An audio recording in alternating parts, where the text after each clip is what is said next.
Donc la partie 2, on va s'occuper de deux choses, deux pistes. Alors je dirais pas fondamentales parce qu'en fait, il y a plein d'autres pistes. Mais disons que j'en ai choisi deux qui sont extrêmement parlantes et assez démonstratives. Donc l'une, c'est le domaine de Béranger-Saunière. Vous allez voir qu'il y a quelque chose à découvrir là-dedans. Et la deuxième piste intéressante, c'est le tableau de Saint-Antoine de Téniers, qui a aussi quelque chose de très intéressant. Et il faut bien comprendre que ces deux pistes nous amènent droit sur le Béziers. Il faut comprendre aussi que ces deux pistes, a priori, n'ont rien à voir l'une avec l'autre. Elles n'ont pas été faites dans le même siècle, etc. Ce qui est perturbant, hein, parce que vous rendez-vous compte, hein, vous avez quand même deux choses très différentes, un jardin, un domaine, hein, fait par ce fameux curé, et un tableau. Pas du tout, le tableau 1670, hein, alors que le domaine, on est 1904. Hein. Et ben, on nous montre le même coin. Allez, on y va. Alors, je vais commencer par le domaine de Béranger-Saunière. Alors, ce domaine, je ne vais pas refaire l'histoire, hein, c'est pas le propos. Voilà, je vous ai mis une belle photo qui est très connue. Hein, on voit le domaine, là, très joli. Il vient d'être fait, on est à peu près en 1904. Vous voyez, ce qui est très intéressant quand on regarde la photo, regardez la rigueur des jardins. Hein, les jardins sont vraiment tirés au cordeau, c'est quelque chose, on dirait presque une maquette en fait. C'est presque bizarre quoi en fait. Hein. Et regardez la tonne de gravats qui est à côté. Hein. Il faut savoir que ce domaine, ça a demandé un travail pharaonique pour l'époque. Déjà aujourd'hui, faire un domaine comme ça demanderait déjà de gros moyens. Mais là, pour l'époque, vous rendez-vous compte, il a fallu faire des terrassements, surtout les terrassements terribles, hein, parce que, en fait, là, à cet endroit-là, il n'y avait rien. Hein. Il n'y avait rien, c'était sauvage. Donc il a fallu ramener de la terre, étaler la terre. Vous avez deux niveaux, hein, entre le parc, le domaine, etc. Donc des travaux énormes. Le domaine en lui-même, bon ben voilà, hein, c'est un domaine magnifique, arboré, voilà, avec plein de choses. Mais il y a quelque chose de particulier dans ce domaine. Alors, quand on regarde les différents plans de ce domaine, j'ai été très frappé par ça, pas que moi hein, d'ailleurs. C'est qu'en fait, vous voyez, donc ces trois plans qui sont assez connus, en fait, hein, vous avez ici, en 1917, donc un cadastre qui a été fait après la mort de Saunière, qui était soi-disant vrai, hein, enfin, il a été fait pour ça. Hein. Donc à un moment donné, ils se sont dit, allez, bon, on va cadastrer le domaine, allons-y. Donc il est réputé fiable, en fait, hein, normalement. Bon. Ensuite, vous avez un plan qui a été fait par Alain Féral, célèbre poète, chercheur de Rennes, qui a fait son plan aussi. Alors j'ai beaucoup de souvenirs là-dessus, parce qu'en fait j'ai commencé, comme beaucoup de débutants là-dessus, hein, sur ce fameux plan, à rêver de ce curieux montage bizarroïde. Et là, vous avez une étrangeté magnifique, hein, c'est le plan de Gérard de Sède. Alors là franchement, on dirait qu'il l'a brouillonné carrément sur un coin de table.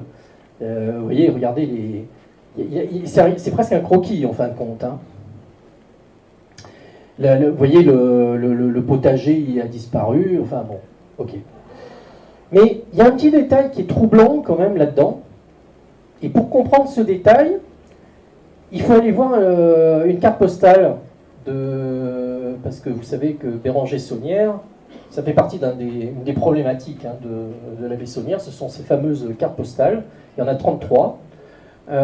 Aujourd'hui, je suis en travaux là en ce moment pour essayer de trouver le point exact d'une des cartes postales. On croit savoir, mais voilà, j'ai pas encore la preuve. parce qu'en fait, ces cartes postales nous expliquent quelque chose. Voilà. Mais bon, il me manque encore une pièce au puzzle. Mais ce qui est intéressant quand on regarde par exemple cette carte, c'est que vous voyez le dessin du parc, les chemins. Vous voyez, il y a un cercle, il y a des chemins, etc. Et quand on compare ça avec les dessins qui sont ici, vous voyez que quand on regarde le parc, c'est pas du tout le même dessin. Là, c'est un dessin en étoile. Là, c'est pas un dessin en étoile. Mais pire que ça, quand on regarde le plan de 1917, pareil, là, il y a une étoile, là, il n'y en a pas. Alors là, j'ai du mal. Hein, parce que là, normalement, un plan cadastre, c'est un plan officiel, quoi. C'est un officier d'État qui est venu, hein, qui a fait le relevé. Hein. Donc, comment ça se fait qu'il s'est trompé à ce point-là? Donc ça m'a perturbé.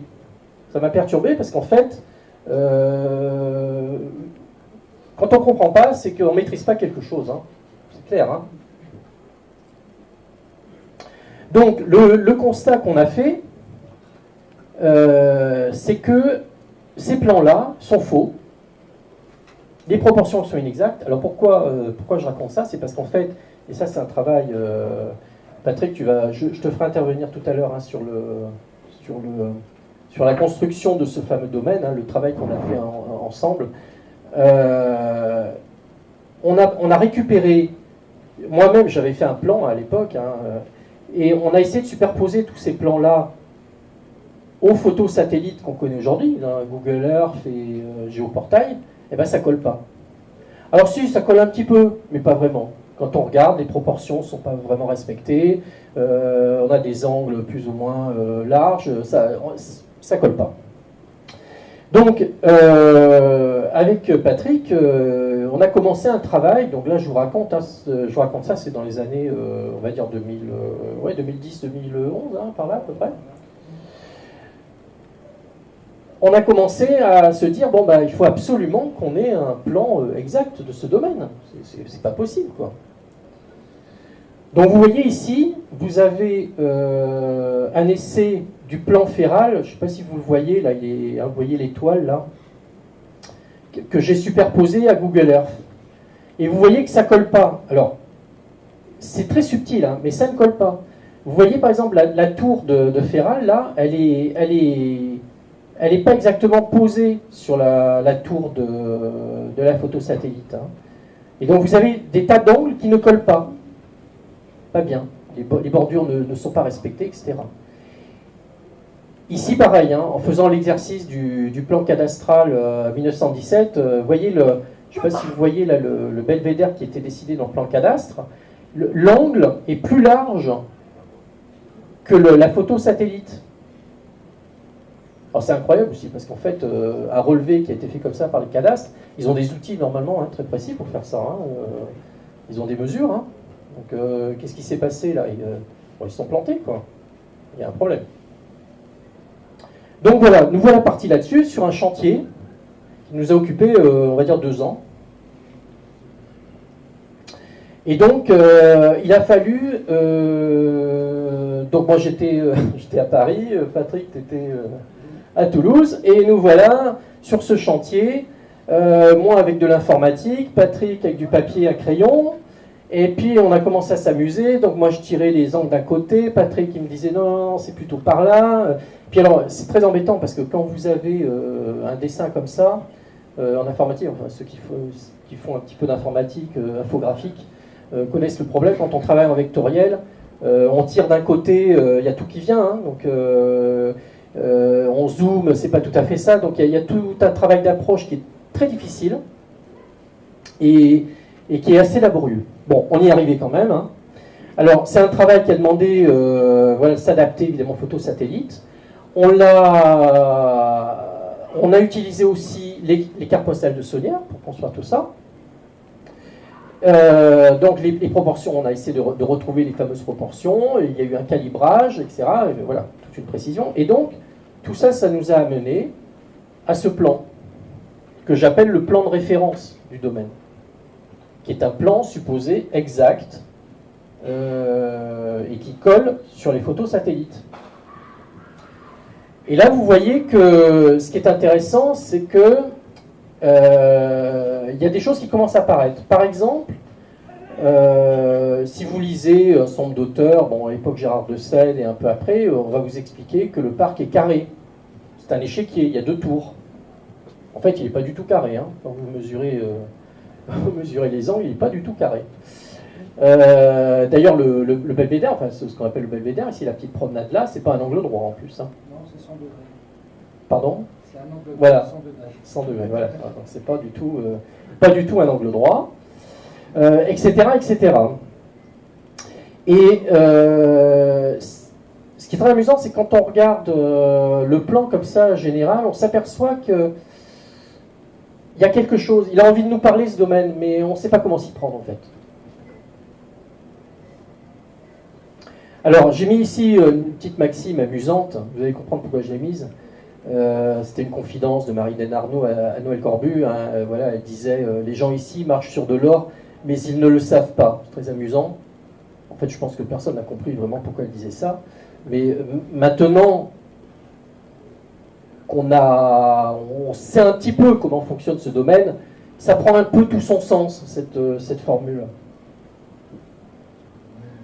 Allez, on avance. Eh bien, le domaine, en fait, c'est ça qui est fabuleux, c'est qu'il respecte une géométrie, et pas n'importe laquelle, c'est une géométrie sacrée. Alors, je vous donne ici quelques exemples. Comme je vous le disais, la géométrie sacrée, c'est un domaine extrêmement compliqué. Hein, donc, là, je pourrais passer des heures, donc on va aller très vite. Je vais juste vous montrer qu'il y a des choses à voir.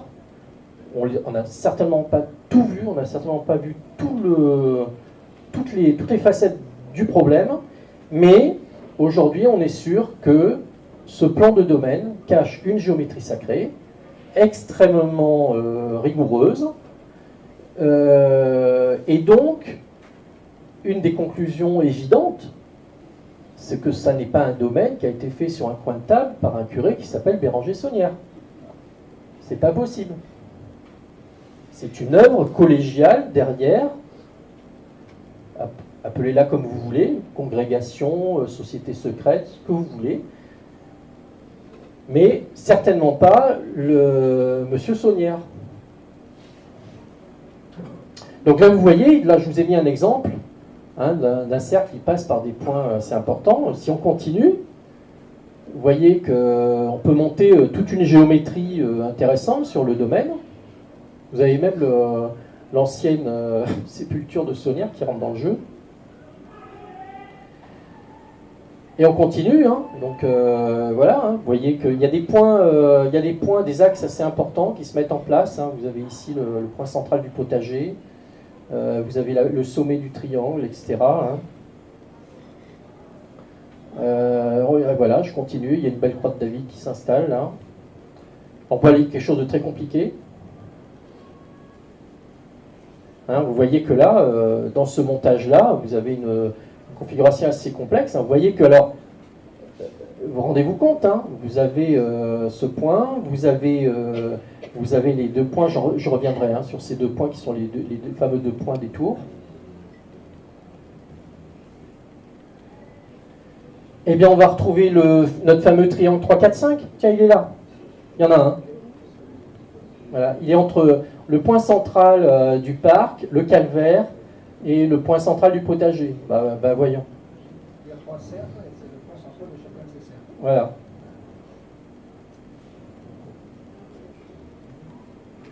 Il y en a un autre là. C'est quand même assez extraordinaire, parce que c'est pas enfin, vous le savez, le domaine, c'est pas un petit domaine. Hein. Il y a quand même des dimensions très importantes. Donc, vous rendez-vous compte, pour construire un tel domaine qui respecte telle géométrie, vous voyez déjà pourquoi, vous avez une partie de l'explication du pourquoi la tour a été construite presque en bord de ravine. Parce qu'elle devait être là et pas ailleurs. Vous allez comprendre d'ailleurs après pourquoi. Parce qu'ils auraient pu la construire, allez, mettons 2 mètres avant, ça aurait été plus sécurisant. Non, ils n'avaient pas le choix, ils ont été obligés de... Je pense qu'ils ont vraiment fait un terrassement pour intégrer leur projet. Ça n'a pas dû être très facile.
Alors,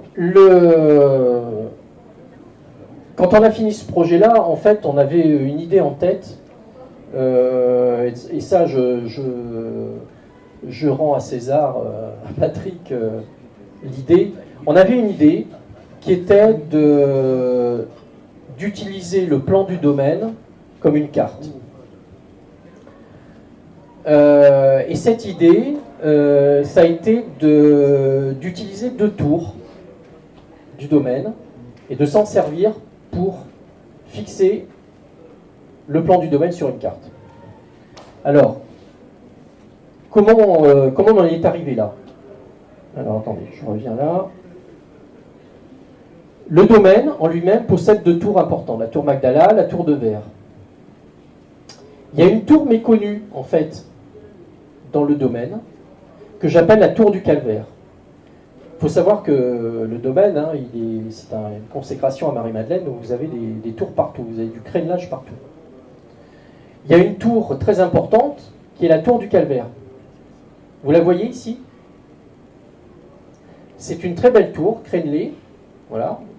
Au-dessus, vous avez la croix. Et cette tour est posée sur un socle pyramidal. Hein. C'est pour ça, vous comprenez que quand j'ai vu qu'on commençait à toucher au jardin de la Bessonnière, j'étais un peu malheureux, hein, parce que je me dis, j'espère qu'ils ne vont pas déplacer ce calvaire malheureux. Hein. C'est un des rares témoins encore de l'importance du jardin. Hein. Donc, il y a cette tour. Et si on regarde dans les environs, là je parle de la région, hein, vous avez 2 tours très importantes.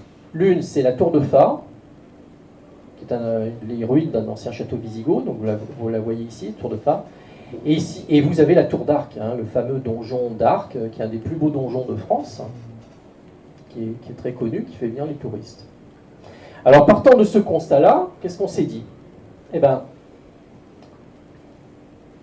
donc là je vous disais, effectivement, le domaine est rempli de tours, hein, c'est rien d'étonnant, hein, puisqu'en fait, il faut savoir que Marie-Madeleine, c'est Marie de la Tour, hein, voilà, donc vous avez Bérengère de Saunière, c'est lâché là, hein, vous avez des tours partout, hein, regardez, même le pilier du potager, vous avez une tour là, incroyable, hein, vous avez une tour crénelée.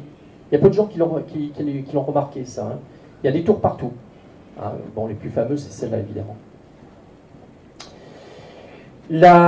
Donc l'idée a été la suivante. Alors là, il va falloir me suivre un tout petit peu. Vous avez le plan du domaine. Ce plan du domaine, qui est le plan de référence, qu'est-ce qu'on a fait? On s'est dit, on va le fixer sur une carte géographique. Mais comment le fixer? Il y a plusieurs idées possibles, on en a choisi une. On s'est dit, on va utiliser 2 tours du domaine, et on va les coller à nos 2 tours géographiques importantes de la région. Donc, la tour Magdala, qui est ici, on va la poser sur la tour de Fa, et la tour du Calvaire, qui est ici, on va la poser sur la tour d'Arc. Pourquoi pas, hein? À ce stade-là, vous allez me dire, oui, enfin bon, on peut faire n'importe quoi, hein, j'aurais pu choisir une autre tour, autre chose, peu importe. Bon, vous allez voir que, heureusement, il y a des détrompeurs. Alors, pourquoi ce procédé-là? Il a d'énormes avantages, en fait, je les ai mis là. C'est que quand on fixe un croquis comme ça, un plan, sur une carte, en utilisant 2 points, on résout des problèmes essentiels, hein, qui sont déjà que 2 points suffisent pour fixer la carte, c'est évident. Il n'y a plus de problème d'échelle, parce que, évidemment, comme on est obligé de zoomer ou dézoomer le plan par rapport à la carte, il n'y a plus de problème d'échelle. On ne se pose plus la question de savoir mais à quelle échelle il faut que je travaille. Il n'y a plus de problème d'orientation, parce qu'évidemment, c'est 2 points. Donc, forcément, ça se fige. Hein. Et le procédé, il est simple et pérenne. C'est très important, ça. Il faut savoir quand même que les codeurs avaient une obsession, c'est quand même que ce codage traverse les siècles. Par contre, pour en arriver là, eh bien, ça nécessite quand même plusieurs choses. L'une, c'est qu'il faut beaucoup de précision, vous allez voir pourquoi. 2, il faut une carte géographique adaptée, forcément, hein, puisque ça a été fait sur une carte. Et puis il faut surtout le plan exact du domaine. Hein. C'est pour ça qu'on a travaillé pendant 2 ans pour avoir ce plan exact. Et donc, quand on a fait cette manip-là, on a commencé à avoir des résultats.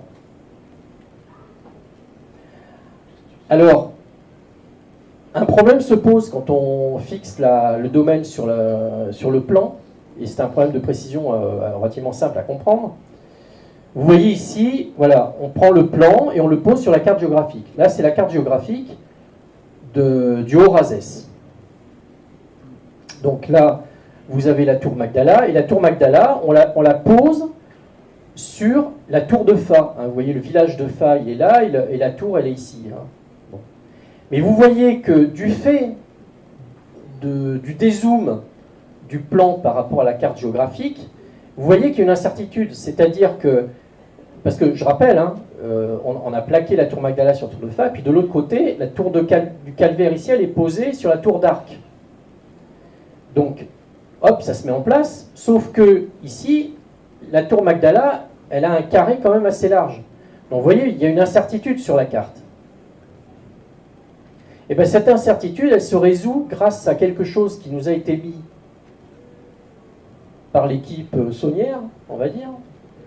Parce qu'il se trouve que dans la tour Magdala, il y a le fameux point rouge. Ah. Et oui, il y a une anomalie, en fait, dans cette tour Magdala, qui existe encore. Hein. Il y a un point rouge, là, je l'ai mis ici, les photographies, en fait, physiquement, il est là, hein, il est par là, il est dans ce coin-là. Il est dans le coin, il n'est pas n'importe où, hein, il est bien sur l'axe, centré dans ce coin-là. Il a à peu près, on va dire, 1 centimètre hein, de diamètre. Et bien, ce point rouge, il est super utile. Hein. Et là, on comprend son utilité. Hein, parce que sans le point rouge, on aurait du mal à fixer la tour. Hein. Donc, allons-y, on va l'utiliser. Donc là, vous voyez, le calage de la carte, du plan du domaine sur la carte, et ben, on utilise le point rouge ici, sur la tour de Fa, et la tour du calvaire sur la tour d'Arc. Bon, très bien. Donc, à ce stade-là, on s'est dit, ok, on avance. Maintenant, faisons l'exercice sur la carte de l'époque. Mais c'est quoi la carte de l'époque? Et il faut savoir que, heureusement, on a des pistes quand même. C'est que les frères Boudet, quand ils ont travaillé sur la vraie langue celtique, ils nous ont construit cette fameuse carte en couleur que tout le monde connaît, hein, qui s'appelle Reine Celtique. Mais ils ont utilisé une carte. Pour faire cette carte-là, ils ont utilisé une carte qu'on connaît aujourd'hui, qui est une carte d'état-major, qui s'appelle la carte client 264, qui est datée de 1866, voilà, et qui est ici. Hein, je vous l'ai mise ici. Là. Et donc là, vous avez l'exercice de ce calage du domaine sur la carte de 1866. Et donc, je vous épargnerai les différentes démonstrations, mais sachez qu'en faisant cet exercice-là, et en faisant tous les calculs qui vont bien, on arrive à conclure que le domaine, c'est un plan qui est à l'échelle 1 sur 200. C'est-à-dire que 1 mètre dans le domaine correspond à 200 mètres sur le terrain.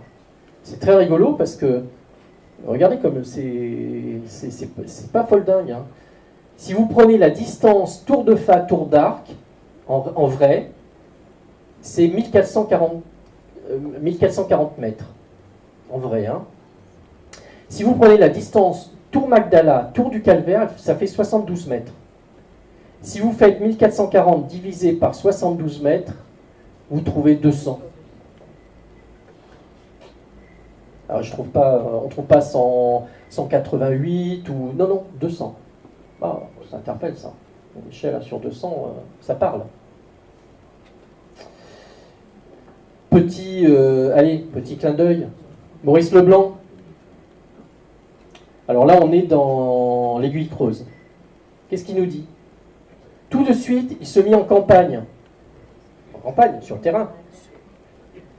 Prenant une carte d'état-major, il la divise en petits carrés, donc c'est pour avoir les repères, le quadrillage, qu'il visitait tour à tour. Ah, et oui, tour à tour. Vous voyez comment les auteurs fonctionnent? Je peux vous assurer que personne ne peut comprendre si on n'a pas le procédé là. Hein. On peut chercher longtemps. Hein. Mais c'est suffisamment, ça interpelle suffisamment pour qu'un initié commence à se poser des questions. Qu'est-ce que c'est que cette histoire de carte d'état-major qu'il faut diviser en petits carrés et qu'il faut visiter tour à tour? Ça interpelle.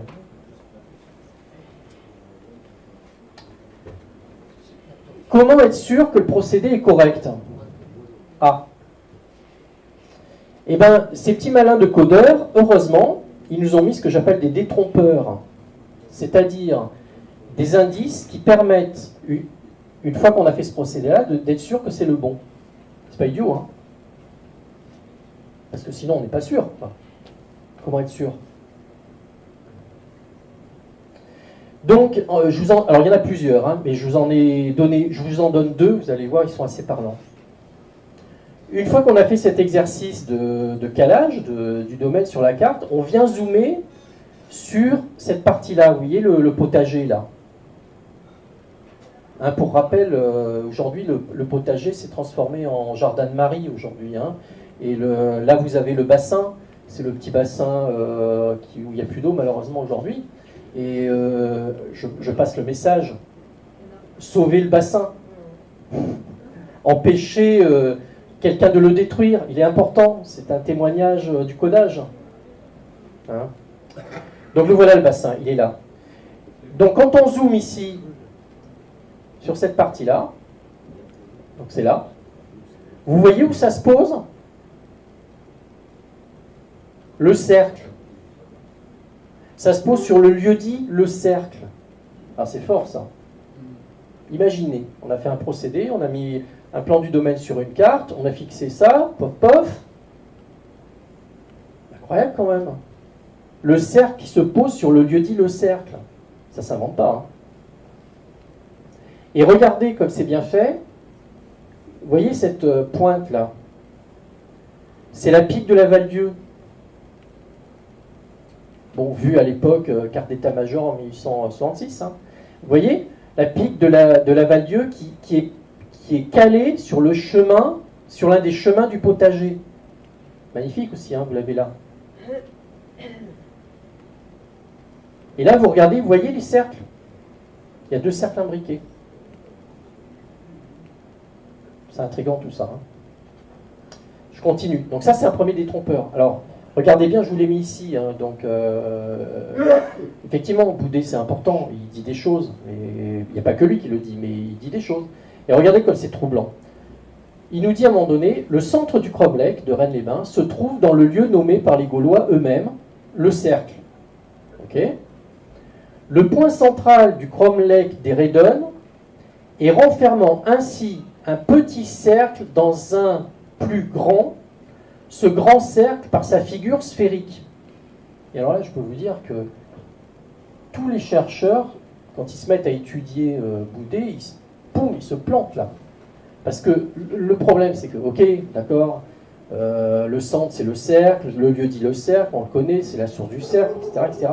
Mais là où ça colle plus, c'est que le petit cercle dans un plus grand et le tout par une figure sphérique. Ça ne colle pas. Il n'y a aucune figure sphérique sur le terrain. Et puis quand vous vous amusez à regarder les pierres levées, soi-disant levées du cromlech, qui sont naturelles en fait, il n'y a pas du tout de cercle, c'est une patatoïde. Donc, ils sont où ces cercles? Ça, je peux vous dire que, évidemment, c'est des choses qu'on met de côté parce qu'on n'a pas de réponse. Donc, allez, on passe à la ligne suivante. Mais là, j'ai la réponse, là, pour le coup. Vous voyez, là? Le petit cercle dans le grand cercle, bah, il est là. Petit cercle dans le grand cercle. Vous l'avez? Le problème, c'est que pour en arriver là, vous voyez l'exercice. Hein. C'est-à-dire qu'il faut comprendre que le potager qui a été dessiné par Béranger Saunière, en fait, c'est le petit cercle dans le grand cercle dont nous parle Boudet. Ah, vous voyez là où ça nous amène? Compliqué là, hein? Vous voyez que les choses ne sont pas si simples que ça. Allez, je poursuis. Deuxième détrompeur, celui-là il est très beau, je l'aime beaucoup. toujours pareil, on pose le plan du domaine sur la carte. Et là, on va s'intéresser à ce qui se passe chez Asmodée. Vous savez, le diable, le fameux diable là, qui est dans l'église, qui a malheureusement été malmené il n'y a pas longtemps, pauvre vieux. Eh ben, on va zoomer là. Donc on est ici, vous voyez, donc il y a l'église. Asmodée, il est là juste à l'entrée ici, hein, et c'est le point jaune. Et là, j'arrive ici, je zoome encore. Voilà, il est là, hein, juste à l'entrée. Vous avez le carrelage qui est dessiné là. Il est à l'entrée. Alors observez bien. Vous avez Asmodée qui est là. Et regardez la carte. Vous voyez ici 6, 6, 6. Tiens.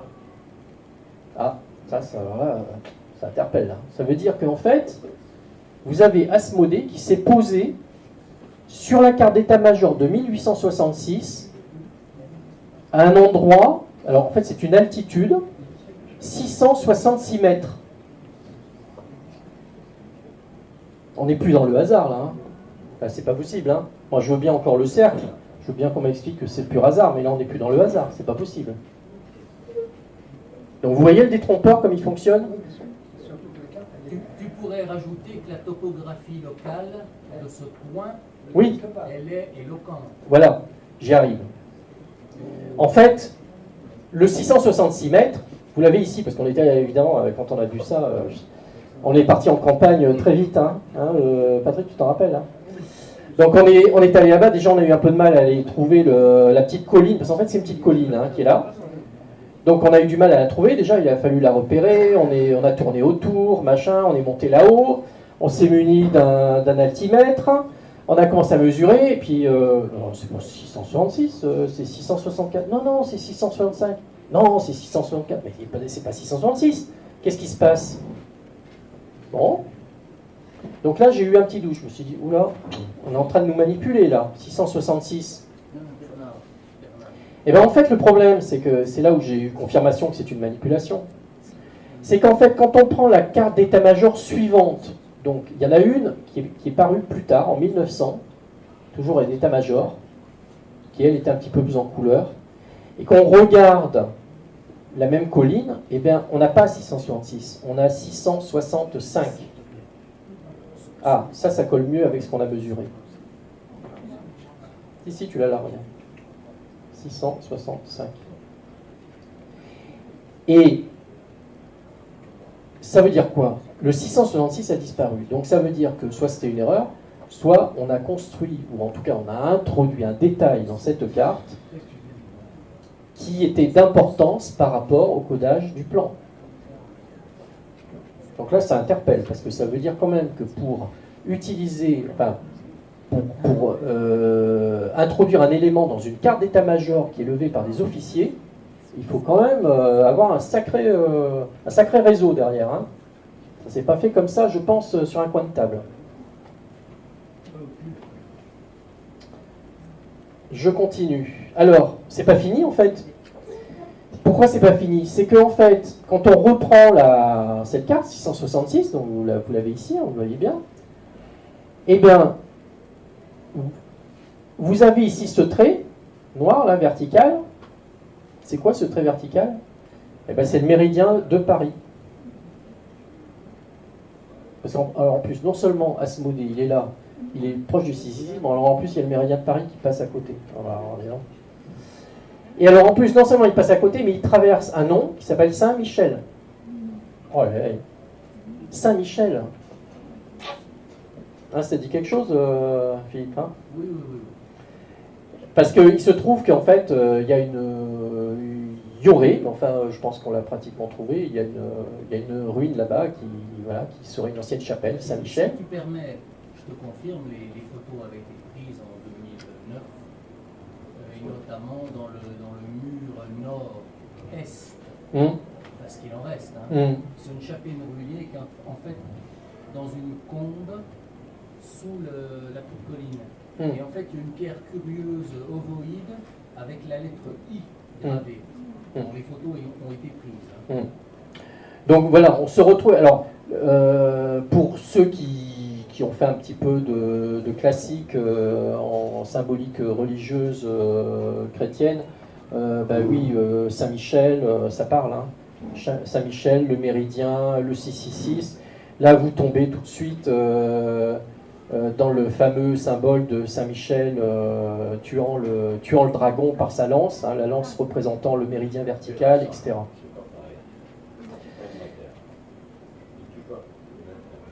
Donc, une fois qu'on a vu ces deux détrompeurs, on va pouvoir, on arrive à un point là où on est sûr que la carte est bien posée. On est sûr. Et là, on va pouvoir observer d'autres choses. Et c'est là où ça va devenir intéressant, parce qu'on va commencer à se diriger vers le Béziers. Là, on va zoomer sur ce fameux triangle équilatéral qui interpelle beaucoup, qui est en fait le jardin du Calvaire, et qui, voilà, dans le point central ici, est posé sur la tour d'Arc. Donc c'est un triangle équilatéral, parfait. Vous avez ici le chemin de l'église, qui est là. Et vous avez quelque chose de très intéressant, qui est la Maria Magdalena, qui est là. Hein. Marie Magdala, qui est là. Et qui porte sa croix, qui porte une croix ici, mais de façon très curieuse. Ça a interpellé les chercheurs pendant très longtemps, parce qu'en fait, elle porte la croix de manière horizontale. Alors, elle pourrait être un peu verticale pour la regarder. Bon, souvent dans l'iconographie, soit c'est vertical à côté, soit elle la regarde un petit peu en biais. Là, il y a une originalité quand même ici, c'est qu'elle est portée de manière parfaitement horizontale. Mieux que ça, c'est qu'en fait, c'est facile à voir. Hein. Vous mettez dessous, vous regardez les angles. Elle suit exactement le chemin de l'église de Sonnières. Hein. Bon, ça, c'est des choses qui ont été remarquées depuis très longtemps. Hein. Là, je n'invente rien. Hein. Mais ça a toujours interpellé les auteurs et les chercheurs. Hein. Et si on mesure l'angle, il fait 60 degrés. Je l'ai mesuré, il fait 60 degrés. Ben oui, 60 degrés, évidemment. On a ça vient aussi de cette forme équilatérale, ce triangle équilatéral. Et si on regarde l'angle, je vous l'ai remis ici, je vais vous expliquer après pourquoi je sors cet angle-là, c'est quand on regarde l'angle par rapport au point Est, le faîtage de l'église fait 3 degrés par rapport à l'Est. Je vais vous expliquer après pourquoi c'est important. Donc nous voilà. Alors, oui, j'ai pas fini, hein, je reviens là. Ce qui est très important ici, et qu'il faut comprendre, c'est pour ça que ça nous a emmené vers le Béziers, hein, c'est que vous voyez ici, ce triangle, pointe ici, il y a la pointe extrême là, pointe sur une zone où il y a des grottes. Parce qu'il faut savoir qu'en fait, toute cette zone-là, c'est ce qu'on appelle le Béziers, je vous l'expliquerai après, donc vous avez la Berco Grande Eau qui est là, vous avez la Berco Petite Eau, vous avez ici une gorge très profonde dans laquelle coule un ruisseau, le Béziers, et vous voyez le triangle pointe exactement à un endroit où il y a des grottes. Et il s'est même marqué dans la carte IGN, vous l'avez, Kauno qui veut dire grotte. Donc ça, c'est un élément extrêmement fort, parce que là, quand on a commencé à regarder ça, on s'est dit, oui, là, il va falloir quand même qu'on commence à aller par là-bas, hein, regarder, vérifier tout ça. Hein. Alors, c'est pas fini, parce qu'en fait, quand on regarde je vous ai dit, le faîtage de l'église de Sonnières fait 3 degrés par rapport à l'est. Eh bien, c'est facile à faire. Hein. Vous prenez une carte, vous prenez l'église de Sonnières, vous tracez un trait de 3 degrés hein, qui suit le faîtage. Eh bien, vous tombez pile poil sur les grottes. Vous avez 2 codages, c'est-à-dire qu'il y en a un qui est donné par le triangle équilatéral qui vous montre les grottes, et puis vous en avez un autre qui est le faîtage de l'église qui regarde aussi les grottes. C'est-à-dire qu'en fait, très probablement, le premier codage c'était déjà l'église, mais ensuite il y a eu autre chose qui est venu derrière, qui est venu se recoder d'une autre façon, pour insister. Et alors ce qui est très beau, et là on est presque dans le, on va dire, dans le spirituel, hein, c'est que, imaginez, vous êtes dans l'église, les fidèles sont dans l'église, ils ont devant l'autel Marie-Madeleine, qu'on connaît, voilà, qui est très belle, qui est là, qui est en prière, avec un paysage un peu curieux derrière. Mais là, sans le savoir, quand les fidèles font leur prière devant l'autel, sans le savoir, ils sont en train de faire une prière vers les grottes. On est orienté sur les grottes. Comme ça, hein. Là, c'est prouvé par la géographie, hein, j'y peux rien, hein. Pas moi qui l'invente.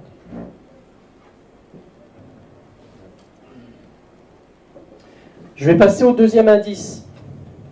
Alors, deuxième indice, c'est un tableau qu'on commence à connaître maintenant, hein, qui est le fameux tableau de Saint-Antoine de Téniers. C'est un tableau très riche. Il faut savoir que Téniers a peint énormément de toiles, notamment sur le thème de Saint-Antoine. C'est d'ailleurs ça qui a compliqué beaucoup les chercheurs, parce qu'en fait, on savait depuis très longtemps qu'il fallait chercher un tableau de Saint-Antoine, hein, par la formule bergère, pas de tentation que Poussin Téniers.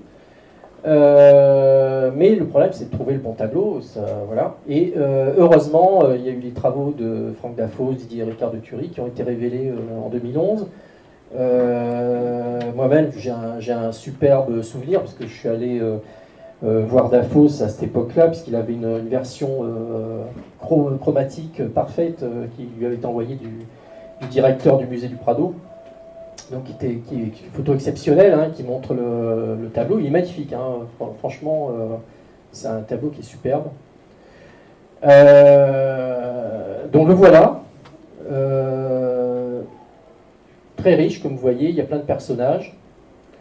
Il est aujourd'hui archivé au musée du Prado, il date de 1670. Il a été archivé sous le titre « Tentation de Saint-Antoine », vous allez voir que ce n'est pas du tout une tentation. Et puis il y a plusieurs degrés de lecture dans ce tableau-là, et il y a même une géométrie sacrée. Bon, pour l'instant, je ne l'ai pas publié parce que il me manque encore certains éléments, mais sachez que il y a une géométrie extrêmement rigoureuse là-dedans, voilà, extrêmement fine, avec un mappage de cartes. Enfin voilà, ça c'est un autre sujet. Est-ce que c'est pas 1681 aussi, le Téniers? J'ai lu ça chez Dafos. Moi, la date que j'ai, c'est 1670. Bon. Merci.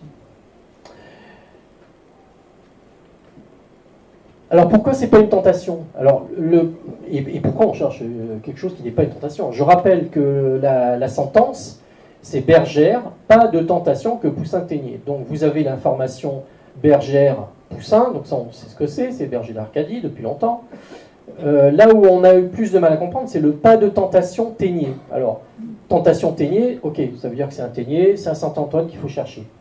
Là où beaucoup de gens se sont plantés, c'est que, ah oui, mais c'est pas une tentation qu'il faut chercher, c'est une pas de tentation. Ah, ils sont rusés, ces codeurs. Et effectivement, ça n'est pas une tentation. Alors, je vous ai mis ici un tableau de Téniers qui est une tentation. Alors, comment ça se distingue? C'est très facile. Une tentation, c'est quoi? En fait, vous avez Saint-Antoine, qui est là, vous le voyez, il est en prière, il est devant sa croix, ses livres de prière. Et il y a tout un ensemble de personnages fantasmagoriques qui viennent, qui l'entourent et qui essaient de le tenter. Donc, vous avez ici une courtisane qui vient avec un verre de vin, vous avez une autre, ce que j'appelle une mégère, avec des cornes qui vient lui proposer quelque chose, voyez. Et vous voyez, Saint-Antoine, il reste impassible, il est concentré sur sa croix, et voilà, il n'écoute absolument pas ce qui se passe autour de lui. C'est une tentation de Saint-Antoine, classique, et vous en avez plein, et pas que de Téniers, hein, d'ailleurs, hein. C'est un thème qui a été traité par plein de grands maîtres. Le tableau qui nous occupe, là, n'est pas une tentation. Regardez Saint-Antoine. Vous voyez, son regard, il est perturbé. Il est plus concentré sur sa croix et tout. Il est en train de regarder ce qui se passe ici. Qu'est-ce qui se passe ici? Il y a un autre personnage, fou de colère, avec un couteau, qui chevauche un lion, et qui, lui, est en train de regarder encore autre chose. Et vous avez tous les autres personnages qui sont aussi en train de regarder ce qui se passe ici. Vous avez ici une scène, un instantané, en fait. On est en train de nous raconter une histoire. Il se passe quelque chose, un drame. Ça n'est pas une tentation. Alors en fait, non seulement c'est pas une tentation, mais en plus, le tableau traite des 7 péchés capitaux. C'est amusant aussi. Vous allez retrouver ici les 7 péchés capitaux. Vous avez par exemple la gourmandise, vous avez un personnage avec des saucissons et du vin, vous avez la paresse derrière, vous avez la colère, vous avez l'envie qui est ici, vous avez l'avarice, vous avez la vanité, voilà, vous avez les 7 péchés capitaux. Ce qui est très amusant, c'est que si vous allez sur le site du Prado, vous essayez de trouver ce tableau, alors il a disparu à un moment donné. Pendant 2 ans, il a disparu. Et pour cause, parce qu'en fait, ce qu'il faut savoir, c'est que Dafos, à un moment donné, est allé là-bas, pour déjà avoir des informations, et ils ont réalisé là-bas que le tableau était un peu à part. Il y avait quelque chose, une histoire très particulière sur ce tableau. Donc ils l'ont enlevé du site. Pendant 2 ans, on ne l'a plus vu. Et il est réapparu il n'y a pas très longtemps, donc là on peut le revoir, c'est assez amusant. Ils ont changé le titre, c'est-à-dire ils se sont rendus compte que c'était pas une tentation, mais c'était les 7 péchés capitaux. Donc là maintenant vous allez trouver les 7 péchés capitaux, ils ont réussi à comprendre ça. Par contre ils ont toujours pas compris où étaient les 7 péchés capitaux. Alors c'est très amusant parce que si vous êtes curieux, allez sur le site, ils vont vous expliquer que le petit personnage avec le petit entonnoir là-haut, je sais plus quoi, c'est la colère ou je sais pas quoi, enfin, c'est le délire. Mais je pense qu'il faudra attendre encore quelques années pour qu'ils arrivent à le comprendre, ce tableau. Je pense qu'ils n'ont pas fini. Mais je le dis sous le ton de la plaisanterie, mais c'est quand même un expert de l'art qui vous raconte ça. C'est quand même... je suis effaré.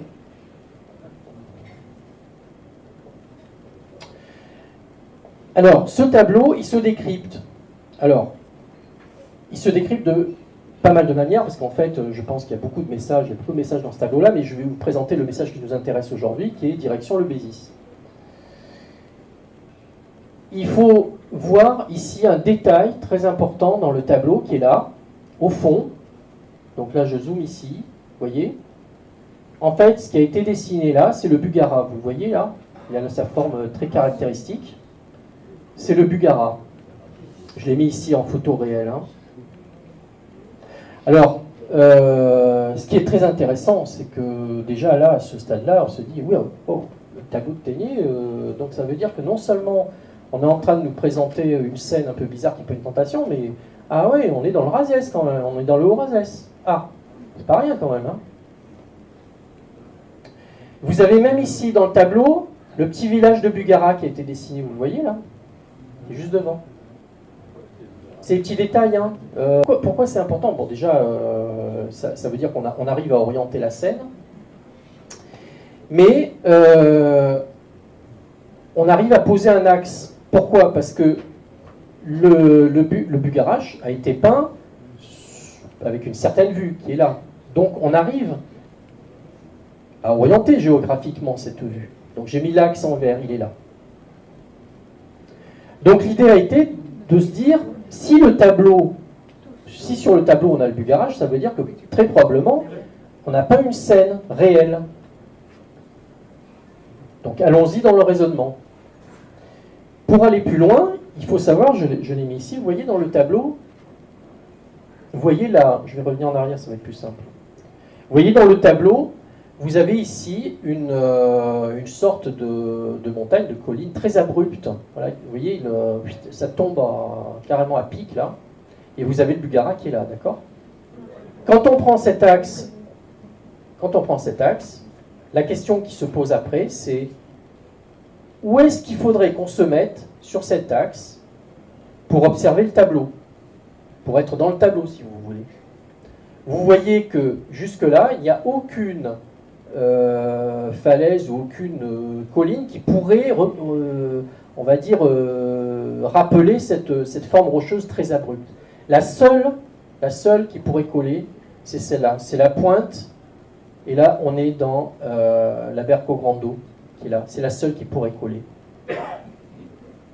Donc, si on part de cette hypothèse-là, ça veut dire que la vue du tableau est avant, par là. Bon, on avance. Deuxième élément, il y a un autre élément dans ce tableau, Je vais vous le montrer là. Regardez, l'observateur du tableau est lui-même dans une grotte. Vous voyez la grotte là? L'observateur est dans une grotte et il observe quelque chose en dehors. Hein, il observe un paysage. Donc on s'est dit naturellement, mais si cet observateur est dans une grotte, peut-être que cette grotte existe. Cherchons cette grotte. Et bien cette grotte, on a fini par la trouver. Ça commence à faire beaucoup là. Hein.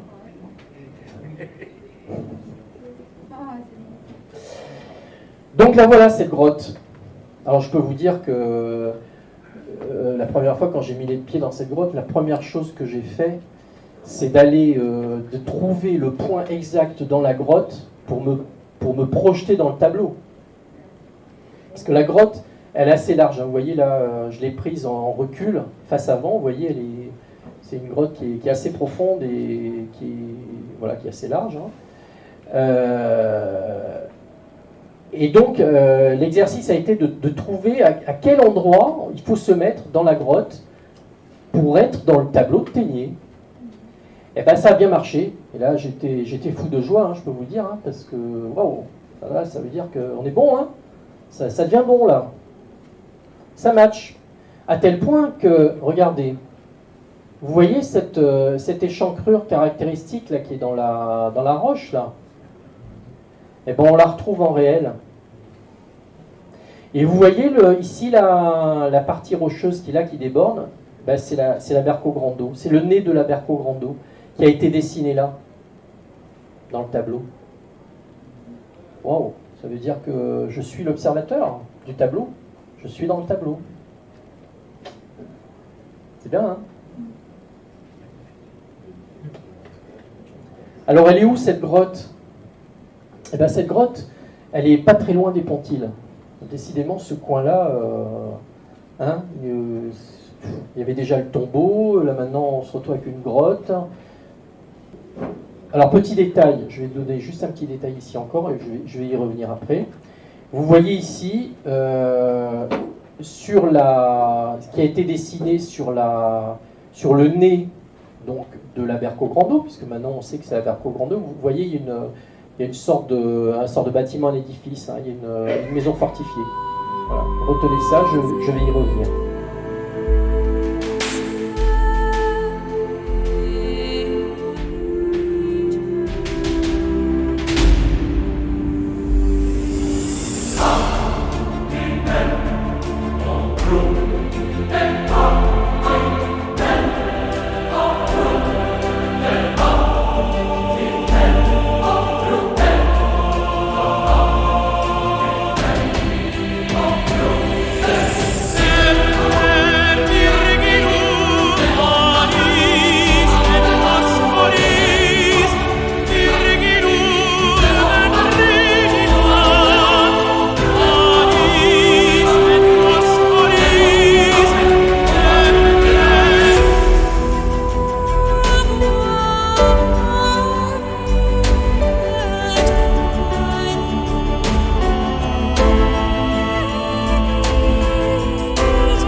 Alors, ce qui est très intéressant, c'est que là, on commence à être dans le Bézis. Hein. Là, on nous y emmène. Hein. Il y a déjà le domaine qui nous a pointé aller voir les grottes. Là, maintenant, il y a le tableau qui nous dit il y a la Berco Grando, c'est le Bézis. Voilà, ça commence à faire beaucoup. Et là, je me suis dit, tiens, regardons maintenant le tombeau des Pontiles, qui n'existe plus, mais heureusement, il y a des photos qui restent. Donc, il y en a une, là, elle est assez intéressante. Vous voyez, le tombeau, il est là. Quand on regarde le tombeau des Pontiles tel qu'il a été édifié, et quand on le compare au berger d'Arcadie, donc on est à peu près dans la même vision, la même orientation, eh bien regardez comme c'est joli. Dans la photo, qu'est-ce que vous avez derrière? Eh bien vous avez la vallée du Bézis. Ah. Ça j'ai mis du temps à comprendre. Hein. C'est-à-dire qu'en fait, ce tombeau, il a été édifié là, voilà, pour des bonnes raisons certainement, mais pas de manière, on va dire, hasardeuse. On voit bien qu'il y a une volonté ici de nous expliquer que derrière, il y a quelque chose d'important. Hein, puisque là, on le verra après, dans la troisième partie, je vous expliquerai après comment ça marche le système du Bézis. Alors revenons à la petite maison fortifiée. Ah, celle-là, elle nous a posé des problèmes. Hein. On en a fait des balades là. Parce qu'évidemment, une fois qu'on a compris que le paysage qui a été peint est réel, on voit une maison, il faut la trouver. Donc on s'est promené sur la Berco Grando, on a parcouru pas mal de trucs. Bon, on l'a pas trouvé. On l'a pas trouvé, c'est malheureux. Hein. Heureusement, sur la carte de Cassini, quand on regarde la zone avec la Berco Grando, la Berco Petito, elle est là. Ouf! Elle est bien là. Elle a été repérée par la carte de Cassini. Donc, ça veut dire qu'elle a existé. Preuve. C'est pas... voilà, on pourrait dire que Ténier a inventé, a mis une petite maison pour faire beau. Non, non. La maison a bien existé. Bon, malheureusement, les siècles passant, je pense qu'elle est tombée en ruine, on a récupéré les pierres, on ne sait pas trop. On a toujours un espoir de trouver quelques indices. J'ai toujours l'espoir de monter un peu là-haut pour continuer à fouiller, mais bon, voilà. Donc ça, c'est... Mais sachez qu'elle a existé, on a la preuve. Hein. Alors, dans cette partie-là, je vais terminer par ça. Voilà les petites curiosités du tableau. C'est très amusant parce que, évidemment, c'est le tableau de l'affaire de Rennes. Hein. Et bien, comme c'est le tableau de l'affaire de Rennes, eh ben, il faut l'indiquer, il ne faut pas le perdre, surtout, il est important. Donc, qu'est-ce qu'ils ont fait? Eh bien, ils l'ont référencé. 1618. C'est quoi 1618? Eh ben, c'est le nombre d'or. Eh ben, évidemment, c'est un tableau sur un dépôt d'or extrêmement important. Donc, on va mettre le nombre d'or, c'est logique. Ça va ensemble. Donc il est référencé 1618. Mais ce qui est absolument étonnant, c'est que moi, quand on pose la question, notamment aux restaurateurs là-bas du Prado, ils vont nous expliquer que c'est des chiffres qui sont absolument tirés au hasard. Hein. Et donc il y a des petits détails dans le tableau qui sont très intéressants. Alors j'en ai sorti quelques-uns. Bon, alors il y en a un qui est très rigolo. Donc vous voyez la Varice qui est là. Donc elle a des sacs d'or et d'argent et d'or là à côté d'elle. Et vous voyez des initiales là, ici, sur le sac d'or, PF. Alors PF, bon, vous le traduisez comme vous voulez. Moi, ça me parle beaucoup, évidemment, parce que Pavillon Fouquet, hop là, on est parti dans l'histoire 17e. Hein. Il faut savoir que c'est un tableau 17e, hein, donc qui a été fait en plein dans l'affaire de Rennes. Pavillon Fouquet, oui, c'est l'époque, hein, ça colle bien. Hein. Autre petit détail amusant, regardez la balance de la Varice, là. Hein. Regardez, c'est une balance dorée, hein, d'ailleurs, déjà, hein, elle est en or. Regardez, il y a un plateau en triangle, il y a un plateau en cercle. Triangle, cercle, waouh! Bah oui, évidemment, il y a de la géométrie derrière, triangle, cercle. Et puis alors, dernier petit clin d'œil, allez, je vais terminer par ça sur la... Vous voyez, Bergère, pas de tentation, que Poussin, Ténier garde la clé, PAC 681, etc. Regardez l'autoportrait de Ténier, comme il est beau. Il a une belle clé au ceinturon. Ah oui, il garde la clé. Hein. Ça, par contre, je l'ai pas publié. Là, vous avez un petit inédit, petite surprise. Voilà. Pour finir cette partie,